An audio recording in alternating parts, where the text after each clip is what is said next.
Você está ouvindo Narrativas da Alma, um espaço onde literatura, cinema, filosofia, psicologia e espiritualidade se encontram para revelar aquilo que as grandes histórias sempre tentaram nos dizer. Compreender o mundo começa quando aprendemos a compreender a nós mesmos. Eu sou Juliana Porto, sejam muito bem-vindos. Hoje eu quero começar com uma pergunta.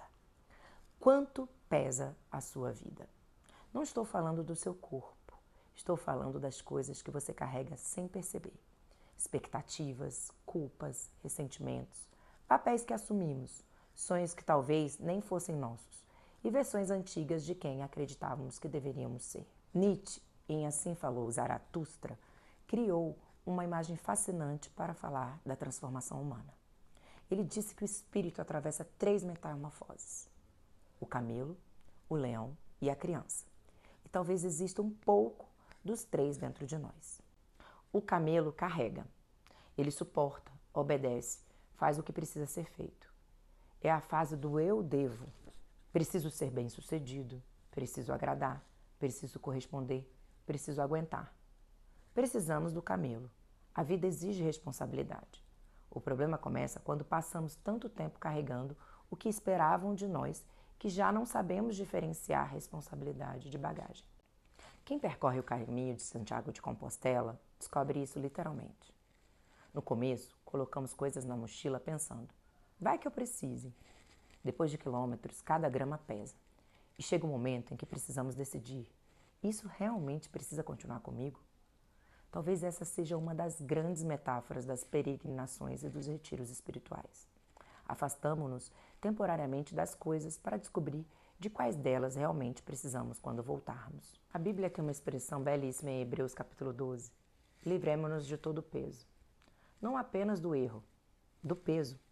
Porque algumas coisas que carregamos não são ruins, apenas já cumpriram sua função. Nietzsche diz que chega um momento em que o camelo se transforma em leão. Depois de tantos sim, nasce um enorme não. O leão enfrenta um dragão cujas escamas carregam uma mensagem. Tu deves. É o momento da ruptura. Eu não quero mais, não aceito mais, não serei mais quem vocês determinaram que eu deveria ser. É necessário, mas existe uma armadilha. Romper não significa necessariamente estar livre.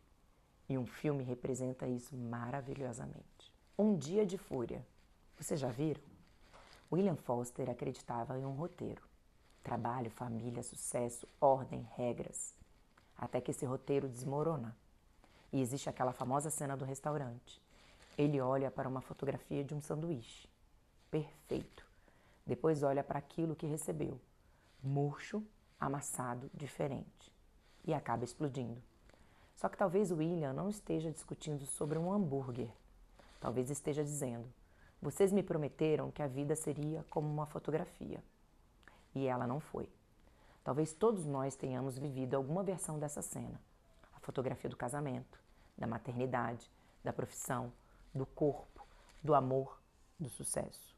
Então abrimos a embalagem da vida. Encontramos alguma coisa muito mais imperfeita. William não suporta a diferença. Ele se torna o leão que diz não para tudo. Mas Nietzsche percebe algo fundamental. O leão sabe destruir valores antigos, mas ainda não sabe criar novos. E é aí que eu penso em Aventuras de Pi. Vocês lembram desse filme? Pi também perde seu mundo, mas seu naufrágio é literal. Ele perde a família, a casa, a segurança e acaba em um barco no oceano acompanhado por animais. E podemos fazer uma leitura simbólica fascinante daqueles animais. O barco pode ser a própria psique. E Richard Parker, o tigre, pode representar nossa dimensão instintiva, agressiva, selvagem. A nossa sombra. Aquilo que preferimos esconder quando contamos aos outros quem somos. Pi descobre algo que William não consegue descobrir. Não precisamos destruir tudo aquilo que encontramos dentro de nós. Precisamos aprender a conviver com isso. Talvez todos nós tenhamos um pequeno zoológico interior. O problema não é existir um tigre no barco. A pergunta é, quem está conduzindo esse barco? E então chegamos à última metamorfose de Nietzsche. Depois do camelo e do leão, a criança. Por quê? Porque a criança consegue fazer aquilo que os outros 2 não conseguem. Criar. O camelo diz, eu devo. O leão diz, eu não quero. A criança pergunta, e se? E se existir outro caminho? E se puder começar novamente? E se a minha vida não precisar ser igual à da fotografia? E se eu puder construir alguma coisa diferente com aquilo que restou? E talvez seja impossível falar dessa criança sem lembrar de O Pequeno Príncipe. Saint-Exupéry começa sua história praticamente avisando. Os adultos esqueceram como enxergar. O narrador desenha uma jiboia que engoliu um elefante. Já os adultos enxergam um chapéu. A criança enxerga aquilo que existe além da aparência. Talvez crescer demais seja justamente isso. Começar a enxergar apenas chapéus. Valores, cargos, preços, resultados, utilidades. E deixar de perceber elefantes dentro de jiboias. O Pequeno Príncipe atravessa planetas encontrando adultos ocupadíssimos com coisas que, vistas pelos olhos de uma criança, parecem absurdas. Um rei precisa mandar, um vaidoso precisa ser admirado, um homem de negócios precisa possuir estrelas. Cada um está preso à sua própria identidade.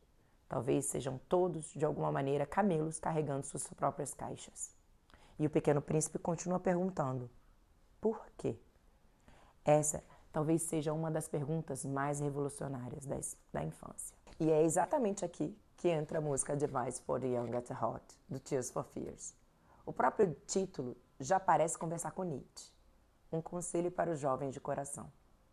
A canção fala sobre o passar do tempo, escolhas, amor e sobre aquilo que acontece quando crescemos e a vida começa a exigir decisões. A música parece dizer, mantenha o coração jovem, mas não adie a vida, porque em breve você estará mais velho. Há uma tensão muito bonita ali. Quando vamos finalmente viver a vida que queremos? E isso muda a interpretação de criança de Nietzsche. Ele não está nos pedindo para sermos infantis. Está falando de conservar alguma coisa que normalmente perdemos quando nos tornamos adultos. A curiosidade, a espontaneidade, a capacidade de experimentar, a coragem de começar novamente. Talvez ser young at heart seja isso, envelhecer sem deixar a alma envelhecer junto. É interessante que Jesus, partindo de uma tradição completamente diferente, também diga, deixar vir a mim os pequeninos. Nietzsche e Jesus, evidentemente, não estão dizendo a mesma coisa, mas existe uma aproximação muito bonita. A criança ainda consegue confiar, perguntar, maravilhar-se, recomeçar. Talvez maturidade não seja endurecer. Talvez a verdadeira maturidade seja conseguir recuperar certa leveza depois de conhecer o peso. E então voltamos ao peregrino de Santiago. Imagina que você esteja caminhando a muitos quilômetros. Os pés doem, você se senta, abre sua mochila e percebe que algumas coisas precisam continuar com você. Outras foram importantes, mas já cumpriram a sua função.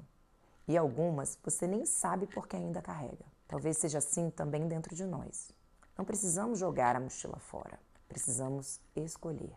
Porque existe uma diferença entre abandonar a própria história e deixar de ser prisioneiro dela. Pi não apaga o naufrágio, ele cria significado a partir dele. O Pequeno Príncipe não rejeita o mundo adulto, ele nos ensina a enxergá-lo novamente. E o leão, de Nietzsche, não precisa passar a vida toda rugindo. Em algum momento, precisa voltar a brincar. Talvez a vida seja justamente essa travessia. Há momentos em que precisamos ser camelos e carregar. Há momentos em que precisamos ser leões e dizer, chega. Mas talvez exista uma terceira coragem muito mais silenciosa. A coragem de voltar a ser criança. De abrir a mochila, de deixar algumas pedras à margem do caminho. De aceitar que o sanduíche não veio igual à fotografia. De reconhecer o tigre que existe dentro do barco. E, apesar de tudo isso, continuar curioso sobre o próximo capítulo. Por isso, quero terminar com uma pergunta. Se você pudesse abrir hoje a mochila da sua vida, o que deixaria pelo caminho? Uma culpa, uma expectativa, uma mágoa, uma antiga versão de você? Porque talvez você não precise de uma vida nova. Talvez precise apenas caminhar mais leve dentro da vida que já tem. E quem sabe, depois de tantos anos tentando ser aquilo que esperavam de nós, possamos recuperar a pergunta que toda criança sabe fazer. E se eu fizer diferente? Talvez seja esse o verdadeiro conselho para os jovens de coração. Não permanecer jovem para sempre, mas não permitir que o peso dos anos nos faça esquecer como se começa outra vez. E eu deixo outra pergunta para você levar consigo. O que ainda faz sentido carregar e o que já está na hora de deixar pelo caminho? Se essa narrativa fez sentido para você, curta esse episódio, inscreva-se no canal e compartilhe com alguém que talvez também esteja precisando deixar a mochila um pouco mais leve. E me conte nos comentários, o que você deixaria hoje pelo caminho? Eu sou Juliana Porto e esse é o Narrativas da Alma, porque toda história que atravessa a gente deixa uma pergunta e toda pergunta pode abrir um novo caminho. Até a próxima narrativa.